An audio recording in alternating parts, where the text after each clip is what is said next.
listeners, for everyone watching this, what would you tell them? What are you waiting for? Why are you so scared? Do you think 15-year-old you would be proud of you? He would say that I'm a failure. You fucked up, man. I'm not a bad person, right? I'm not a bad son. I hope to make my parents proud. I would rather people see the value in me as a person rather than what I'm wearing. I want this whole thing to be a one-stop solution for Malay or Muslim business owners, because I feel like there is a lot of people that is being underserved, especially in our community. What do you want people to remember Kai for? I want to be able to... Welcome to another podcast. Today I have myself and we have Aiman here, who is our new intern, and he's going to be interviewing me basically. Right, Aiman? Maybe you can just give a short introduction about yourself. Hi, my name is Aiman. I'm 19 this year and I recently joined Viral Visions because I want to help businesses create content to attract new customers. Amazing. Ken, so he is 19, he's currently in poly still, kan? And why are you studying poly? I'm studying e-commerce and marketing. Yeah, so he's going to be asking me some questions lah. Okay? Ken, take it away, Aiman. Alright, we can start in general, in the sense like, how is life? How you like with your family, friends, at work also? Lately, life has been better in the sense of like, I'm more comfortable with life and myself, right? Obviously, life got challenges and whatever not, but I feel like I am, I wouldn't say happier, but more at peace with myself compared to last year. Like, compared to same time last year, I'm in a way better position right now. Who am I as a person in a way, with friends and whatever not? I have a small circle of friends. To me, I really believe that you shouldn't, like, you don't need to have a lot of friends. You just need to have those that, you know, are really, really tight, like brothers in a way lah. I see you a lot on social media, whether it's your personal account or on Viral Visions. Do you think that the persona that you portray yourself on there is different from how you are in person? What do you think? Considering that this is your second day, right? It's my second day. Okay, I think that you're much quieter in person. Obviously online, when you're creating videos of yourself, you have to talk, right? Yeah. If not, people wouldn't watch. But in person, you're much quieter than I expected. And I also learned that you are an introvert as well, kind of like me. So I think it makes sense, right? Yeah. I mean, obviously, in videos versus in real life, it's different, right? Because videos, you only see like snippets of my life, that kind of thing. And obviously, when the camera is around, I will have to be more energetic, everything like that. But in real life, I would consider myself as a chill person in a way. I really enjoy my own space. I really enjoy my like alone time and stuff like that. Yeah. Talking a bit more about work and life, I mean, you portray quite a bit of your work side and your personal life side on social media as well. Do you believe that work-life balance is a thing, or is it something that we tell ourselves to make ourselves feel better? Honestly, I do believe in work-life balance, but I don't think it is in the same way as how people believe it. What do I mean by that, right? Is that I don't see life as day by day kind of thing. When I see life as like work-life balance, right, it is like seasons of life. Where, for example, right, because, okay, inshallah, right, we will live a very long life. But what I would like to do is always split it into different quarters. So like Q1, for example, the first 3 months of the year, this year I was traveling a lot, just spending time, everything like that. And then that is my kirakan balance, life balance, right? But then now I'm entering the stage of, for the next 3 months, is really just to work and grind and take this to the next step. So, in a sense, it follows seasons of life, but my work-life balance now is kind of non-existent in the sense where I am working a lot. Yeah. So that's how I view things. So you're talking about work. Have you ever worked so hard that you burnt out? And what was that like? Have is have. And when I look at what I mean by, for me, right, I don't really care so much about like emotions in a way. So I can be feeling shit, but if I know that I need to work, I will work. And that burnout feeling of like, I'm dreading this again, right? It is not really there. I mean, it is there, but I have learned how to ignore it. But in the sense of when I know that I am burnt out is when my health starts to decline, when I get sick, when I'm like really cannot focus on like the simplest tasks because like I'm just sick. Then that is when I know like, shit, I need to take a break, that kind of thing. And normally for me, how I take a break is, if it permits, I will go travel. If not, I will just spend a day or two doing nothing, going to the beach, going for a walk, whatever. It's kind of like how to say I don't know about how your generation is now, right? Because I mean we grew up in a life with a lot of technology and stuff, and so a lot of people, they look at resting as like watching videos, Netflix, binge watching, that kind of thing. But I like to go out and touch some grass. Yeah, so that's how I kind of chillax, I guess. So, I mean, a bit more on that. Like, what is one non-work thing that you protect at all costs, no matter how much you are doing in work or in business and life? I would say going for walks and looking at sunsets or sky.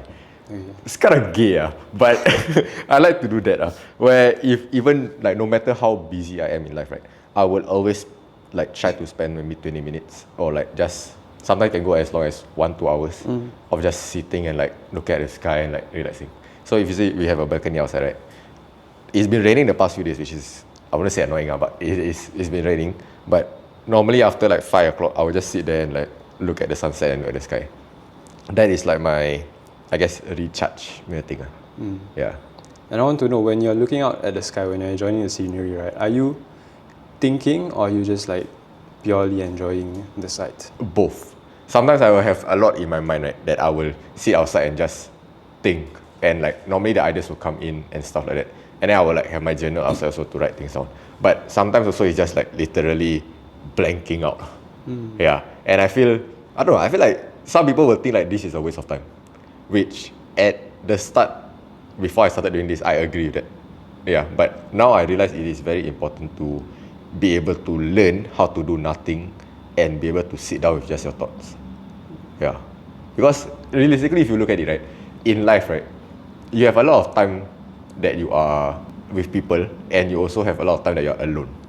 And I know a lot of people who, they are very bubbly, cheerful in person with when friends are around, everything like that. But when they are alone and they're like literally alone, they cannot deal with that. Yeah, so it is an important thing for you to be able to learn how to be alone and be comfortable with your own emotions and thoughts. Yeah. Okay. Do you agree with that? Yeah, I do. How much time do you spend alone? How much do I... Oh, I'm an introvert as well, so I basically spend most of my time outside of work, school, alone. My version of like looking out at the sunset would be cycling at night. I'll usually cycle to Woodlands, what's that thing You called? don't need to disclose the place, Yeah, but that place. And I'll just look out and talk. I have like a whole, in my the voice memos notes app in my phone, right? It's a bunch of just voice memos called like Yep Session 1, 2, 3. Now it's at like 50 something already. All it's like 30 minutes long, and I'm just yapping to no one on my phone basically. do you listen back to it? Sometimes. And It brings me back like if I'm talking about like girls or troubles or whatnot. And it allows me to kind of see how far I've come in a sense, and makes me more appreciative of where I am right now. that's a very good take and very good way for you to do it, because I agree with that. For me, is the videos I put online, right? It is also a testament of where I am at mentally during that time. So I will always also look back at it and then like see, oh, this was what I was thinking about last time. Which is why I think it resonates a lot of people also during like my content. And I feel like if you're someone that is doing content or whatever, not right, you should be able to relate to that level, because at the end of the day, we are all humans, and people who watch your content are also people like humans, right? So being able to connect with them and being able to really share your vulnerability, your raw thoughts and opinions, right, is what will attract them to keep watching. Yeah, that is why I do content also, and I feel like that is why my content resonates with a lot of people also. You've posted about your parents on your personal account. You know about your mom a little bit, your dad. You have your sister here working with you. Do your parents know what it's like running a business on like a day-to-day basis? Realistically, right, honestly, right, you as a son, or at least for me, I don't share problems a lot with my parents. So as in like, I do certain problems, but like things that I don't share, I don't want to worry them in a sense, right? And I don't think any son would want, or any children would want to worry their parents. So when things are bad, or when things are not going as smoothly as it is, or whatever, or when I'm just like tired, right, or there's a lot of work, I will not share those kind of things with them. And whenever they ask, how's business or how's work, whatever, right, I will just say Alhamdulillah. Yeah, that's it. But I've recently, when I first started Okami, right, that was when I really started to get closer to my dad, because that is when he like became a lot more kind of interested in what I do, and also like I am able to share with him stuff like that. So like all the ideas. A lot of things came from him and also my mom. So it was a kind of a nice moment. Then he will always ask me like things about like how's the sample, how's the design, whatever, alright. And now since I'm doing viral visions, he asked me a lot about the clients and whatever not as well. And my mom also will always like our clients' posts and stuff like that to support lah. So how my parents support. But relating it back to your question, I went on a tangent, but what was the question lah?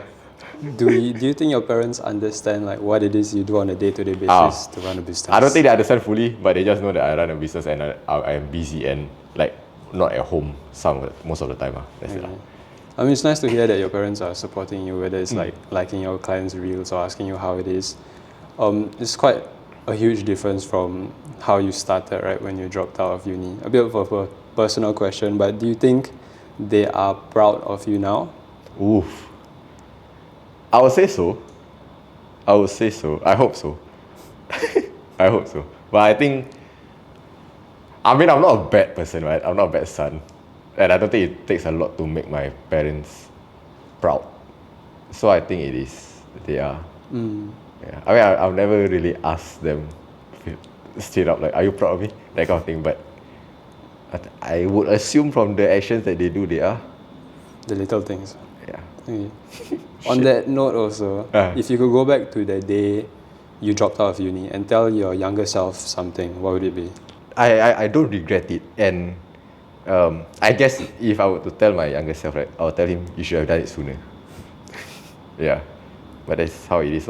Oh, there's also just something I've been thinking about. Like, if you had the chance to go back to your younger self, would you tell him all the mistakes that he's about to make and then give him the solutions to it, or would you just let your younger self make those mistakes? I think I would let him make the mistakes. Because for me, right, one thing I really believe in is, which is quite dumb, because it's not wise in a way, right? Obviously, learning from other people's mistake is a wiser choice. But for me, I really believe that for me to learn, I have to experience it myself. Yeah. And all of these like experiences, all of these like, I guess, failures or learning lessons, whatever, right? It's all big things that I have to go through to be able to move on to the next step. Yeah. Like for example, if you were to look at it, losing a business partner or like my whole team leaving and everything like that, it sucked, bro. And then also like ex-girlfriend or whatever, not right? Getting out of a relationship, breakup, whatever, all of this sucks. And if let's say I were to go back in time and tell my younger self, okay, this is what's going to happen, this is how you solve it, right? I don't think I would have had that thought process or that time to really sit down and process all of these emotions and like really be able to figure out how to overcome all of these things and like really understand who I truly am when all of this is not around, in a sense. Yeah, because since I've been dating someone since I was 16, right? Except for I had a relationship and then after that broke up and then got into another relationship and then after that it basically blah, blah, blah, blah, all the way until like I was 22 or 20, all the way until March last year. Then that was the first time in a very, very long while where I am really like alone and I don't have anybody to talk to, even on my downest days. So that is when I realized, okay, Lord, you better figure out how to talk to yourself. Yeah. I mean, you're spending a lot of time at work or doing whatever it is.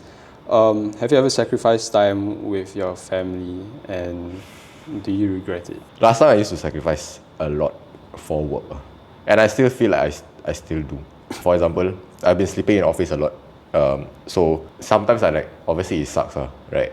And I want to spend time with my family, everything like that also. But last time it used to be very, very, like it used to be a lot worse, where I would not go out with family. I would purposely skip all of those kind of things to really just do work. To me, I enjoy it in a way, like working. I enjoy working. I like working.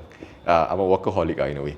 And sometimes spending time with family, spending time with friends, it is going to take the time away from doing work, right? So sometimes I feel like, damn, this is such a waste of time. But I'm turning 25 this year, so I need to learn how to not have that mentality already. And I've been trying to do that. So I've made it a point where like every weekend or every other weekend, I will have to spend time with my family. And like when I'm there, spending time with them or with friends or whatever, make sure that I'm 100% present. Yeah, so for me, quality over quantity in a way lah. When you do business, do you do it for them, for you, or both, a mixture? I would say both, but mainly for them. Personally, right, for me, right, I don't need much to live, and I'm happy with like whatever it is. Like, you know how people, when they reach a certain milestone, whatever, all they will buy a watch, they will buy whatever. I don't care about all of that. Like I had this T-Sort PRX since 2021 or something, 2022. And it's been the same watch that I've been using every day. And there's like a lot of scratches and whatever not. Does it hold sentimental value? No, it's just a thing for me to look at the time. And like, I could buy Rolex and whatever shit, right? But like, do I really need it? Not really. Do I really care about status and whatever not? Sure, it will help you to get into more conversations, whatever not. But do I care? No. I would rather people see the value in me as a person rather than what I'm wearing. Yeah. And in terms of what I enjoy, everything like that, obviously, I like to travel and whatever not. And I guess me doing business is for me to be able to explore the world and travel and whatever not. But really, it is a lot for like family and a lot for like my future family also. Like now, if you can say what am I doing things for, it would be obviously for my parents and my family, but also when I want to finally settle down and like have a wife and kids, I want them to be in a good position. Yeah, I don't want them to be worrying about money, whatever all. So I guess that is the why that I have now.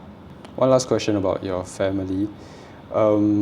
Is there one thing that you wish your parents can understand, or you wish for them to understand about running a business? I feel like as a like someone running a business or a business founder of founder, right, having that peace of mind is very important, because you will have a lot of decisions that you have to make, everything like that, right, on a, I guess, day-to-day basis, or like even if you don't have a lot of decisions to make on a day-to-day basis, you will have like one big decisions or a few big decisions that you have to make throughout the week, that kind of thing. For you to be able to think clearly, you need a lot of peace of mind. You need a lot of like you need to be in the right state of mind, basically.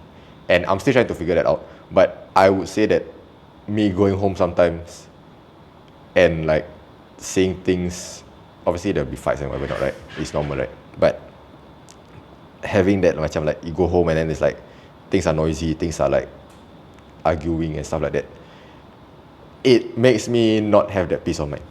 But it's just normal lah. It's just how I deal with things lah. So it's just how family works and everything like that. So sometimes one of the main reasons why I don't like to go home a lot also is when I'm in the office, for example, right, I will have that peace of mind. Right?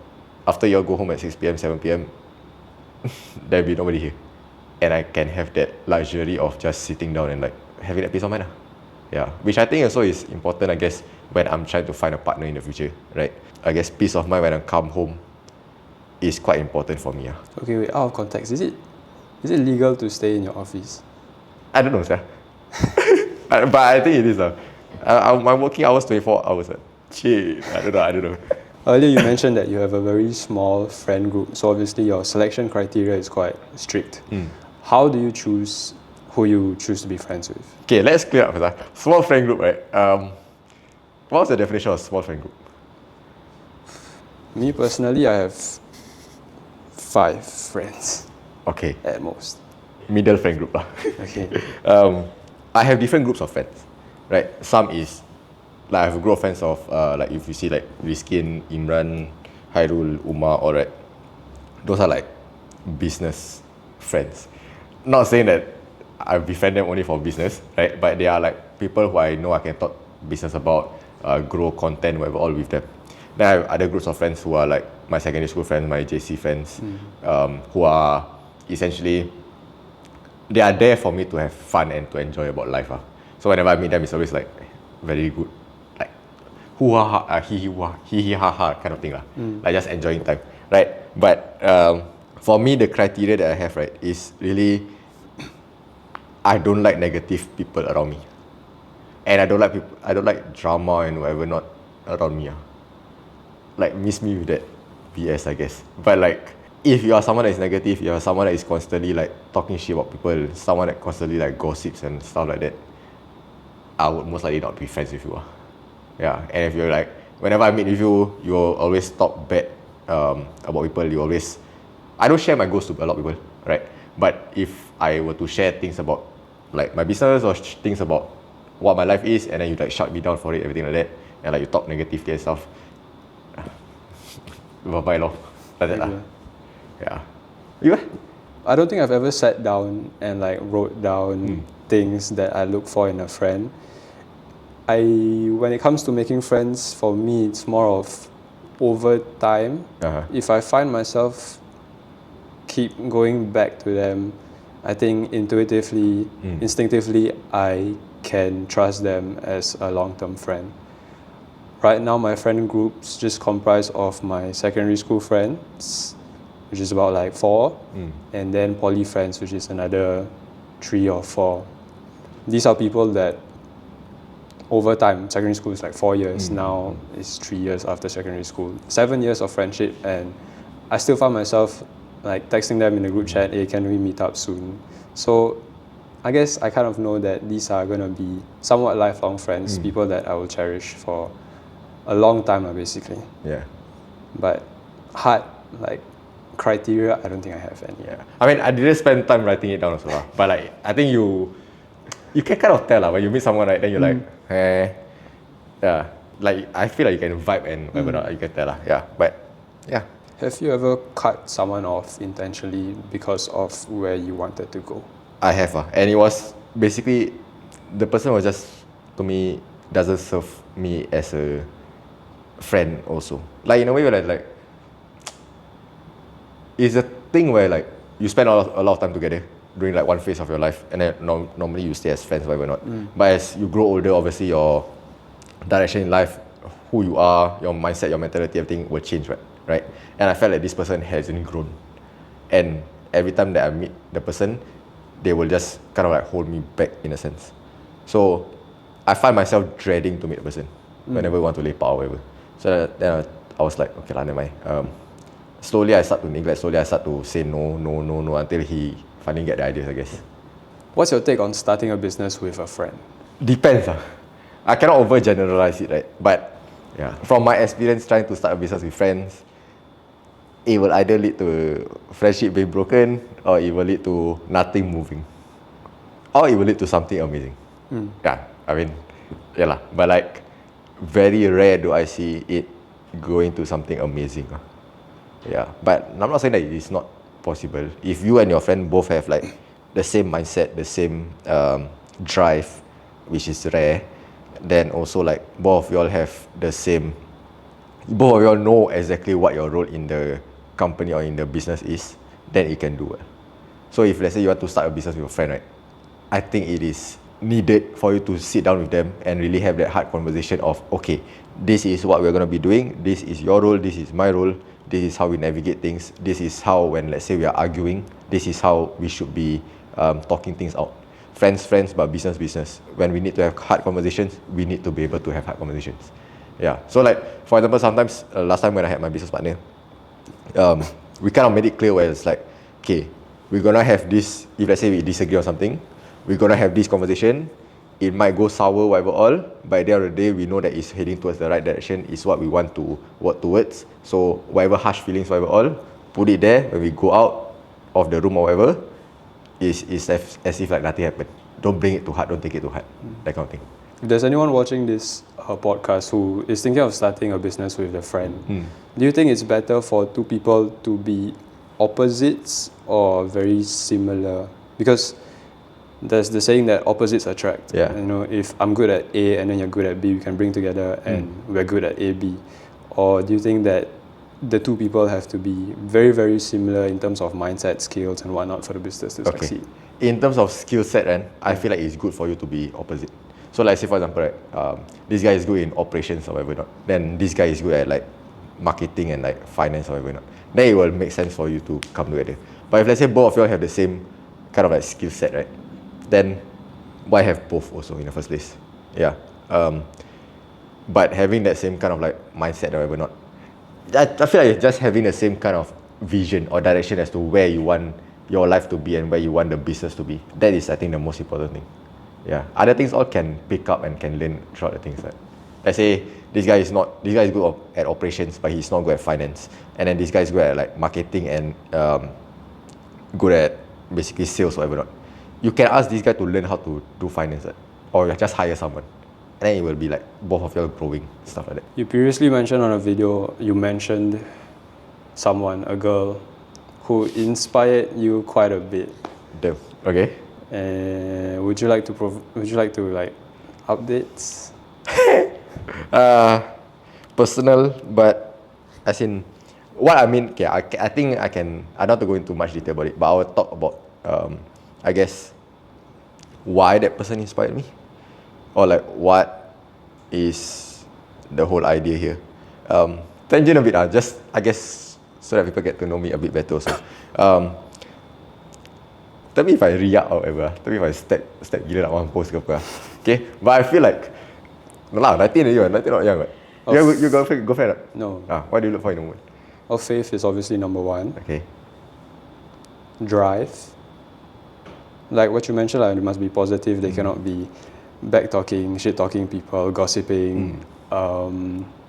Always bringing your best self to the table, and not being a hindrance or like a liability to the partnership. It's like we work together to become something better, to become better, to tackle our problems together, rather than it be like me trying to get us to one destination but you don't want. So That's a very mature take. Have you had a relationship before? No. No. Have you talked to anybody before? yes, Why did it work out? it ended earlier this year actually. Damn. Okay, why? Do you want me to get into like, okay, Don't sure. need to go all into details, but why did it not work out, I guess? Long story short, we were talking. I met her parents, but her parents were against the idea of her dating anyone. So then after that, we got into the stage of like, oh, let's wait for each other. Okay. That lasted like 1 month, Oh. and then yeah, I cut things off. Damn. This is recent Shit. But okay. The reason why I asked that, right, is for me, right. Again, I don't want to step macam Ria or whatever, or step whatever, all, but I feel like it is difficult for me to find someone, in a sense where like I think we know also by like from the content that you see, from the conversations that we have, right.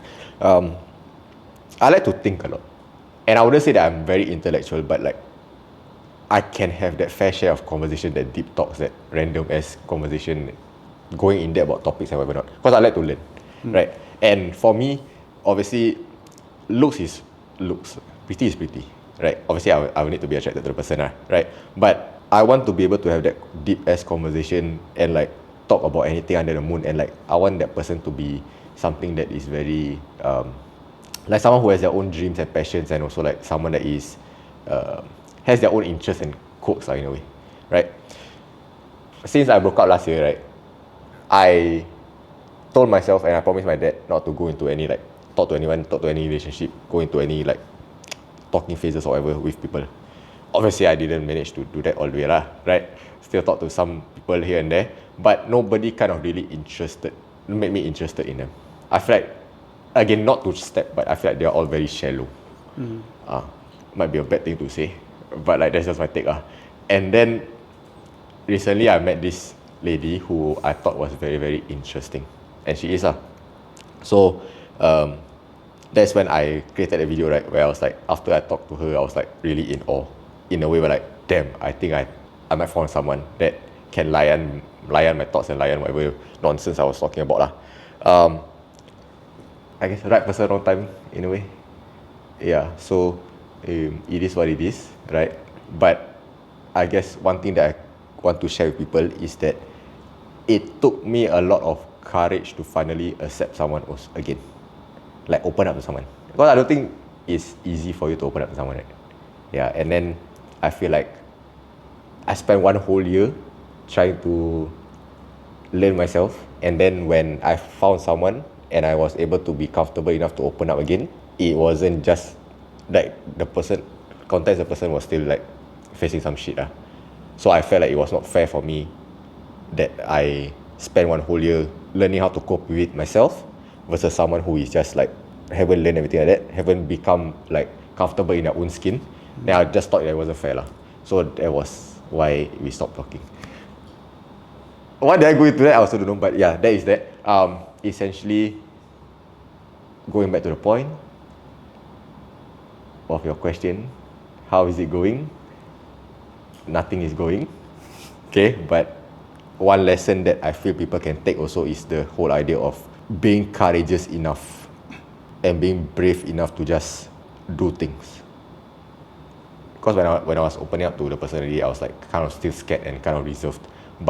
And like now, right, when things aren't going well, something that can go inside my mind is that, see, this is what happens when you open up to someone. So don't ever open up to someone ever again. Don't ever like that could go in my head, right? But obviously, it's like every time you open up to someone, you will get hurt. Don't do it again. Then that will deter me from ever meeting new people or whatever not. Yeah, but I feel like you should catch yourself in that thought process and like never don't agree with that basically. You know what I mean? Yes. Yeah. What are your thoughts? True, if you get hurt, it's natural for you to become defensive, right? You put up a wall, and it's hard for you to break that wall down. Even if the right person is on the other side of that. And it takes a lot of time and self-reflection and healing for you to finally be able to open up. Yeah. I guess that's just how life is. Move forward. Okay, next topic. Next topic. Whatever lah. One more question for this topic. Quite a big part of your audience is around people like my age, your age, Gen Zs basically. And if they are on this journey of trying to like start their business, improve their life in whatever way they think is improving their life, do you believe in the concept of like waiting until after you're successful to find your person, or do you think that you can date while on that journey of getting better? Very good question. I feel like it depends on yourself and also the partner. What I mean by that, right, is that, bro, I'm sure you know this. It is a guy's dream to have someone that is like ride or die since day one. Right? Like from nothing all the way to something, the person like stick with you throughout. For example, like Conor McGregor and his wife. Right?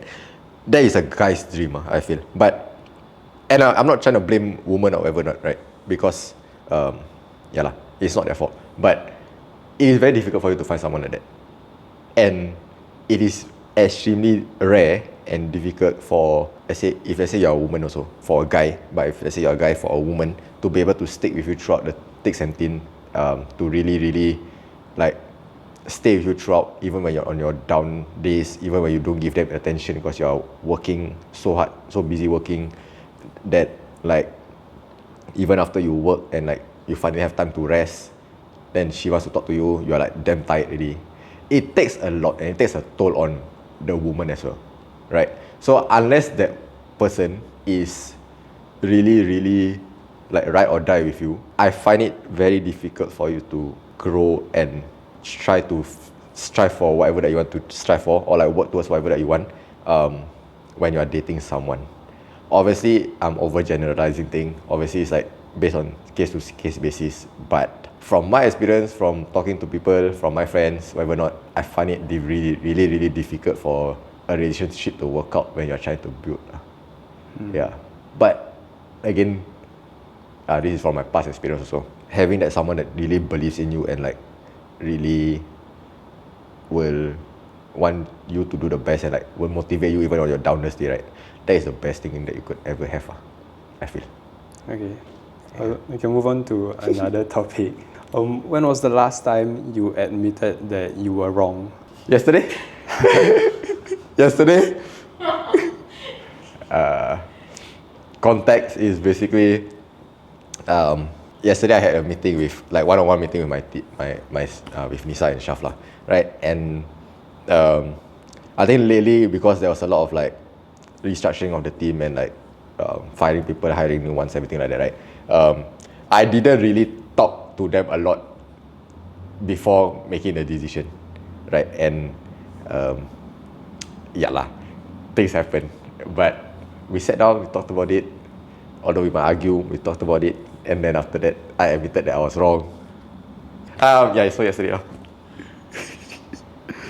It's good to admit that you're wrong, okay? How do I feel admitting that I'm wrong? Ego aside, no lah. Obviously it's hard. Like, who would want to admit that they are wrong, right? But like, is needed and it's necessary. And I feel like sometimes as a founder also, or just as a person in general, being right all the time is not good also lah. Means that you're not learning, and means that you're not growing, and also means that you don't have the people around you that challenges your thoughts. Yeah. And for me also, I don't really care about being right about a lot of things. But I feel that I am right on certain things. I'll be very, very stubborn about it. Having that stubbornness versus someone that wants to prove me that I'm wrong and they successfully manage to do it. Sometimes your ego a bit down, sometimes your gut feeling a bit down, but... Is there anything that you said publicly, whether it's on your personal account or Viral Visions, that you would take back now? I got cancelled for a few things before, like the fat phobic thing. That one I don't think that I would take back what I said because I still believe in it. And I think the only thing that I maybe regret is posting a video of how, like, one of my team meetings where I was like, not say scolding, but I was like being angry at Nisa because of the performance or whatever not. I feel like maybe I shouldn't have add my dirty laundry there lah, out on public. I saw that video. Yeah. What do you think about it? In terms of the business, obviously, when you have to advise someone, right? Yeah.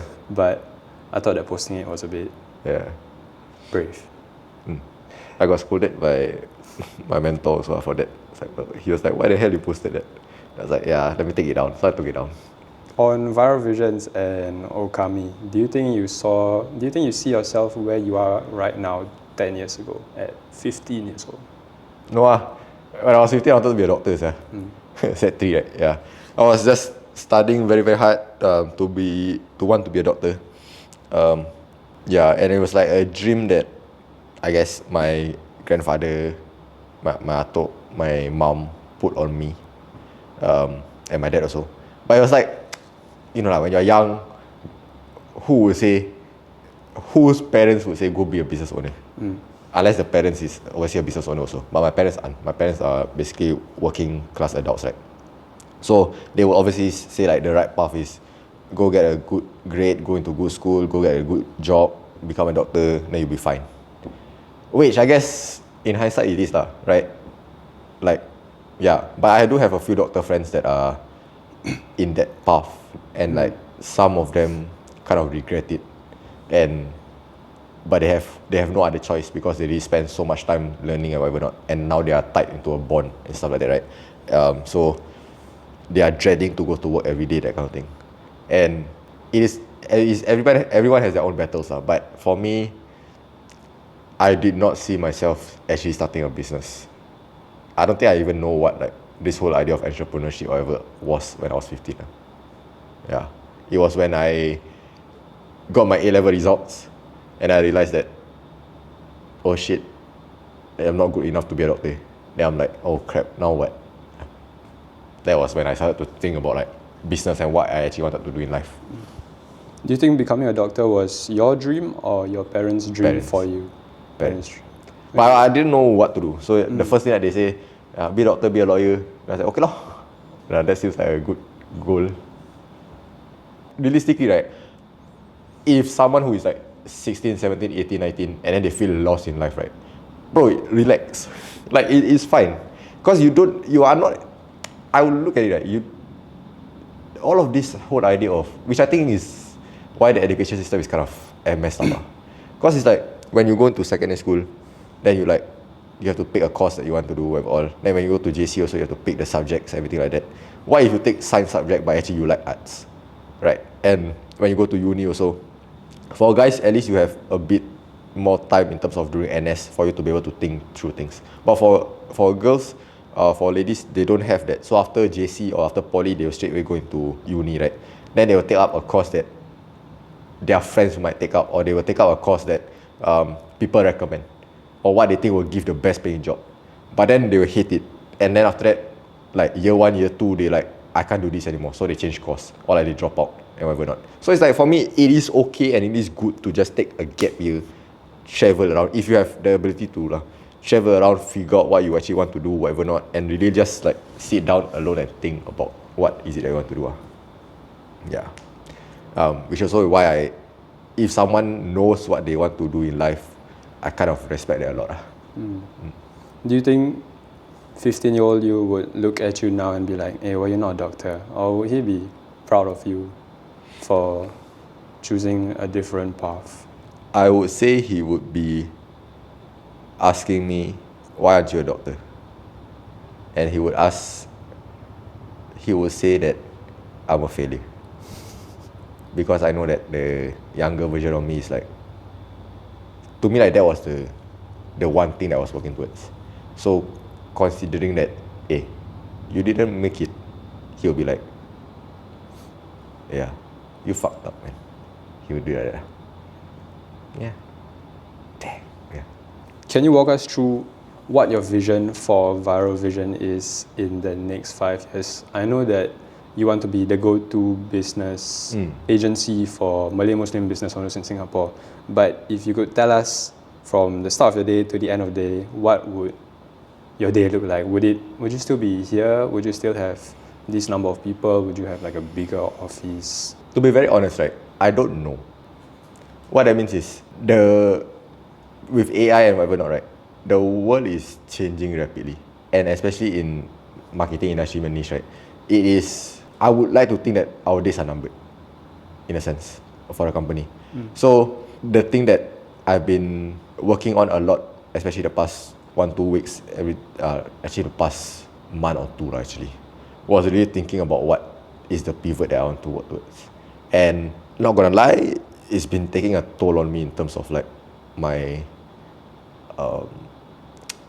mindset and my energy and whatever not.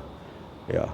But I would say that the direction that we want to work towards, right, is going to be something that still benefits businesses. Because at the end of the day, right, any business, they will still need marketing. It's just the matter of how we do it is different. So instead of, because right now what we do is just we help them to do the actual like done for you service. Script, record, edit, strategize, post, whatever all. But in the future, it might change to like us implementing an AI system for them, or it might change to us providing a platform for them, or whatever it is, right? So it is that phase now where a lot of my days right now is just sitting down and really trying to figure out what is it that we are supposed to do. And sometimes, okay, this is just before I answer your question, right? Side tangent a bit. This is what is annoying me a lot, right? Because I am now moving into that whole role of being an operator or being a strategist rather than being an operator or doer.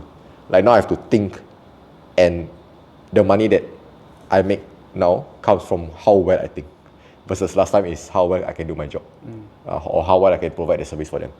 But now you guys have the team to do it for me, right? So now my job is to think, and sometimes I feel like it is hard because this is something that I have not been doing for long, right?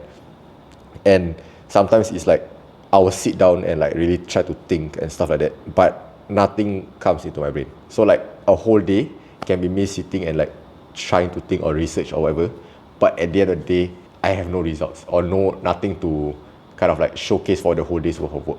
And sometimes that pisses me off a lot, but it is normal, because like you cannot force your brain to, like, you cannot force an idea out. Sometimes it just comes in. Yeah, but to answer your question back, right, in 5 years time, how I would see it, right, is I want this whole thing to be a, I guess, one-stop solution for Malay or Muslim business owners, because I feel like there is a lot of people that is being underserved, especially in our community. And if you see, right, from my experience, Malay business owners that are I would categorize them into 3 different things. First one is just those that are starting out, those that are just macam like still in ideation phase, everything like that. They need the most help. Okay, so that's first one. Second one is basically people who are doing like home-based business, or like they are one-man show, two-man show, that kind of thing. And then third level is basically those who are already made it. They have successful business already, whatever all. A lot of people are helping those people out there. Nobody is helping the first or the second one, especially in our community, right? And I feel like those first 2 levels are the one that needs help the most. So sometimes also, right, I feel as much as I want to be the go-to Malay Muslim market agency or whatever, right, as much as they can pay you way more money, way whatever, alright, it doesn't bring a lot of fulfillment for me and for the team also. It's like, okay, we get good results for them. Okay, good. Obviously, alhamdulillah lah, right? We get good results. But like, with us or without us, would life change for them? Not really. But those people that are like home-based business, those people that are just starting out, right? Like some of our clients, when we get like the results for them, they are like macam gratitude, their whatever all is like, they thank us like nobody's business and like the way that the things that they do, everything like that is crazy So I feel like that one gives me a stronger why to work towards. But how can I help them? Okay, so this is the problem that I am facing now, is that if you know, like if you watch Alex Hormozy, whatever, alright, they will always say sell to the richest, right? Sell to rich people, sell them like crazy whatever packages, whatever all, so that you can make more money, right? But where's the fulfillment in that?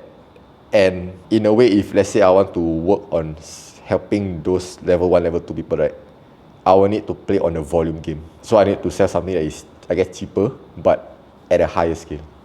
So that is what I've been thinking about, like what is it that I can do that?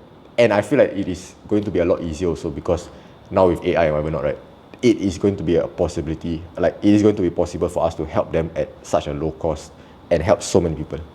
Yeah, so that's kind of my direction. But as I'm thinking about that, I still need to be running the business, right? So the done for you service still needs to be essentially done properly and still like getting us the revenue, everything like that. Yeah. Okay. Yeah. I mean, you're talking about the volume earlier. Do you think that the addressable market in Singapore is big enough? Because I'm not sure. Are you targeting Malay Muslim business owners in that level 1, level 2, or anyone in the level 1, level 2? I want to target Malay or Muslim okay, just put a Muslim. A lot of Malays are Muslim, right? I want to target Muslim business owners in level 1, level 2. And I feel like there's a lot of people that are not, I guess, Malays, that are helping their own race or that are helping their community already. And it's very different, because I went for courses, I went for workshops that are run by, I guess, for example, Chinese, right? And the things that they mentioned, for example, right, some of the things that they will say is haram to us. For example, like wood, fire type, water type, whatever shit. Don't believe in that. Feng Shui, I don't believe in that. It's haram, whatever, right? But they preach that. And they will ask you to do a task to find out what's your like, whether you're fire type or water type or whatever, and like figure out from your birth date and your timing what kind of type you are. That one was shit, right? That one was bullshit, right? And obviously when I was there, I cannot do it, right? I was like, what? You asked me to do this, but I cannot do this, right? So if let's say, and thankfully when I went for that, I was already like doing business for some time, so like I don't need to do all of this, right? But imagine someone that's starting out. Imagine if you go to that kind of courses, right? You as a Malay Muslim, you went to that kind of courses and you're like, oh, let me just do it, about all. Then you believe in that shit. It's not right. So I feel like there's nobody that is helping that. Yeah. Yeah, so that's my, I guess, mission in life. Let's get some updates on Okami. What's happening to Okami right now? Are you gonna start the business again soon? I think it will progress. People know Okami for a clothing brand. I kind of want to make it into a, like, to tie everything back together, right? Into a community for Muslims to take control of their life. So in the sense of like being physically fit, financially free, mentally disciplined, and spiritually connected, right? In that 4 aspects. So let's say, for example, Viral Visions, it will handle the financially free side, where we will help Muslim or like Malay people or whatever who wants to start their business or who wants to earn extra income. They just go to Viral Visions by Okami, for example, and that will help you to tackle everything. But this is obviously like a 5-10 year plan down the road. And let's say someone wants to become physically fit, they will have the right resources or whatever not to that one. So it's like a whole ecosystem. And my whole take is like, I want to provide as much value, not only in just one thing, but your whole life and every aspect of your life, especially like 4 pillars, right? And essentially also then be able to keep you in the ecosystem and essentially, in a way, you won't be able to live without us, kind of thing. It's a bit dark, right? And it's a bit like manipulative in a way. But if you look at Grab, for example, now it's like that is the go-to place for you to order food, for you to transport. Now they also have like loans, and they have also like what else, groceries, whatever shit, right? So it's like a whole ecosystem, and I think that is how you make your money. It's about lifetime value of a customer, and like a Prism also, for example. They went from whatever to now they sell aircon, sell TV, sell whatever, all that.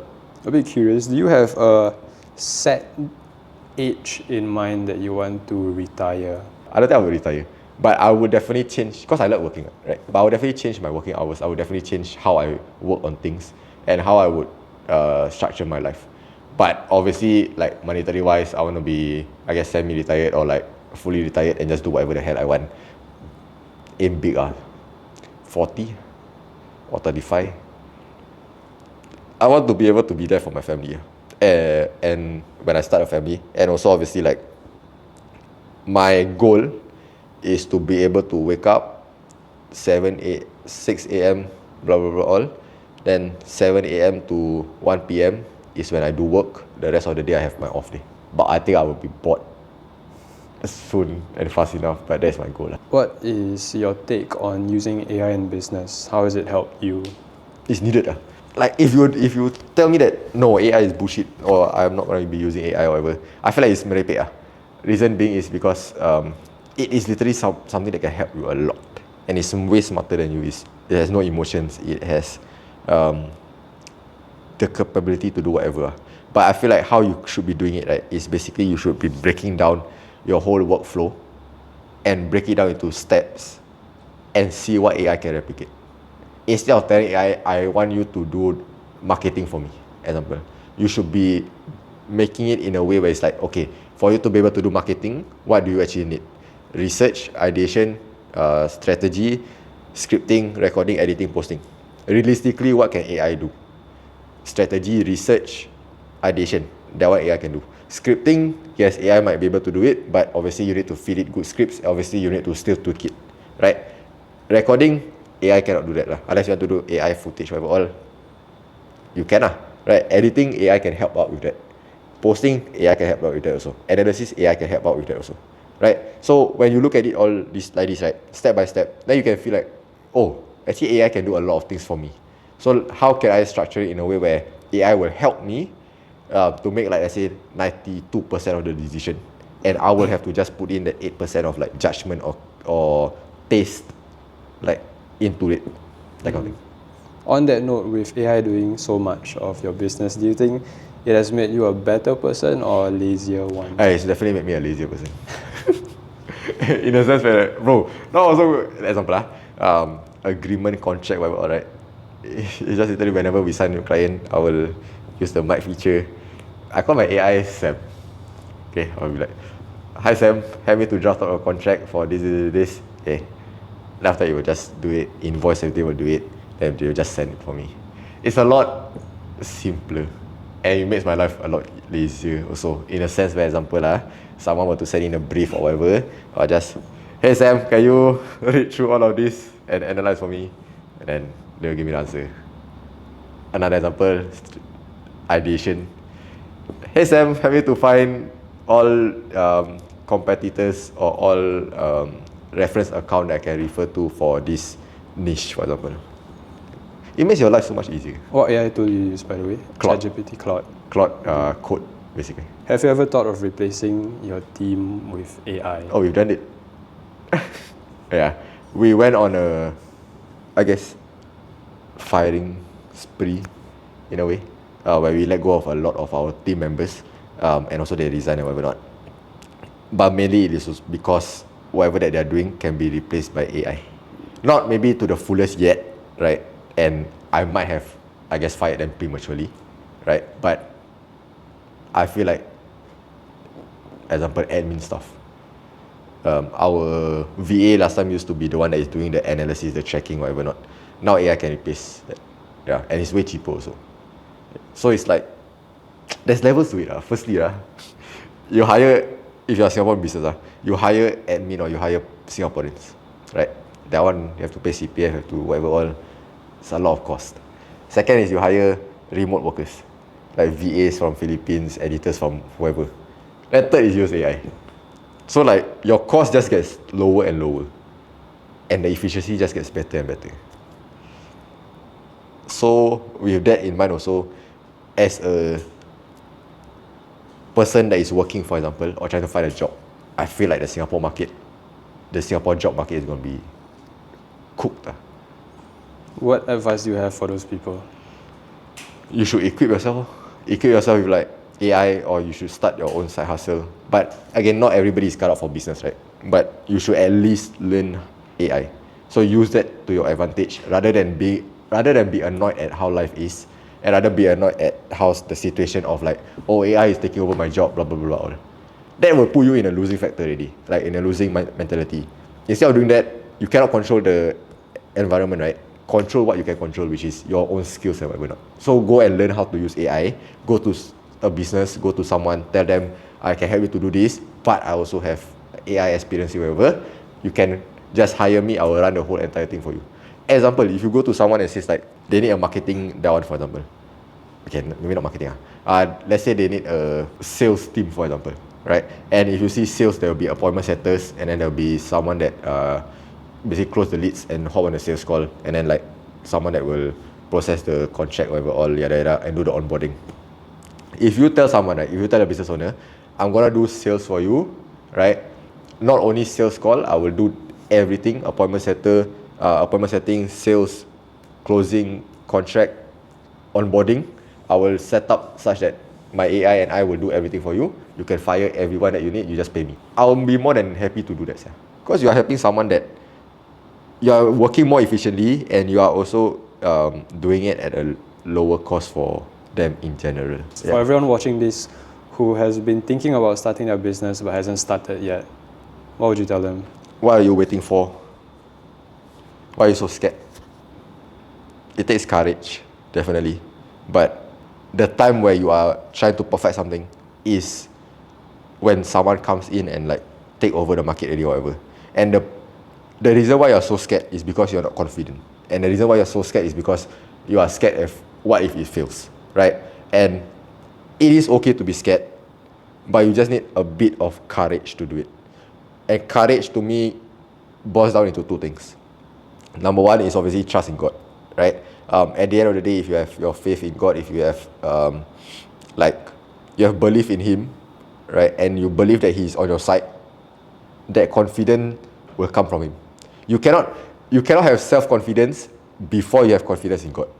That's my take. You need to have confidence in God and in the universe or whatever if you're not believing in God, right? Then you can have self-confidence. And how to have self-confidence is to come prepared. Okay? Prepared for what? Prepared for all of the different situations that you might have. Okay? Unexpected situations. Okay, this might work, this might not work. Okay? And that doesn't mean that you have to be 100% prepared, but it should be such that you are prepared for the minimum, I guess, viable product.